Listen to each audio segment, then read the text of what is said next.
just jump into talking about how your book came about. How did the idea of this evolve, and how did you decide to spend a year writing together?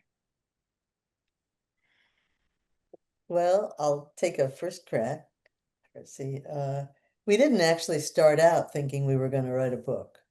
We started out after we'd been a kind of two-person book club, deciding that we would write together online. Darcy lives in Canada, I live in the States in Philly, that we would write together once a week. It turned into once a week.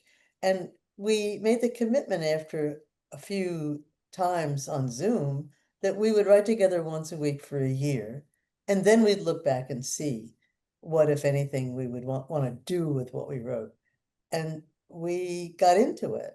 And it went from being a commitment that was sometimes a little bit challenging to meet to one that I looked forward to every week. And at the end of the year, we looked back over everything we'd written and we both said, my gosh, look what happened. This is amazing. Our friendship, which was already there, really deepened, and we made meaning of our lives in new ways. We could teach other people to do this. I'll bet this would happen for any two people that decided to write together.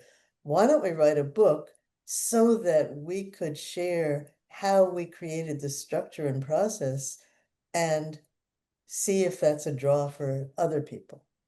So that's what happened, and that's what we did. We spent the whole next year figuring out, with Shelley's help and looking back, how to put it together into a book that would be appealing and draw other people into what we found so really exciting and surprising. Yeah, thanks, Penny. I echo that. We almost in some ways like kind of just stumbled into it. This idea that was looking back kind of a natural outgrowth of our commitment to sort of meet regularly on Zoom through the pandemic. That first was with interesting books and then evolved into something else. And one of the most unexpected and delightful and meaningful surprises I think I've ever had in my life is how this whole project evolved.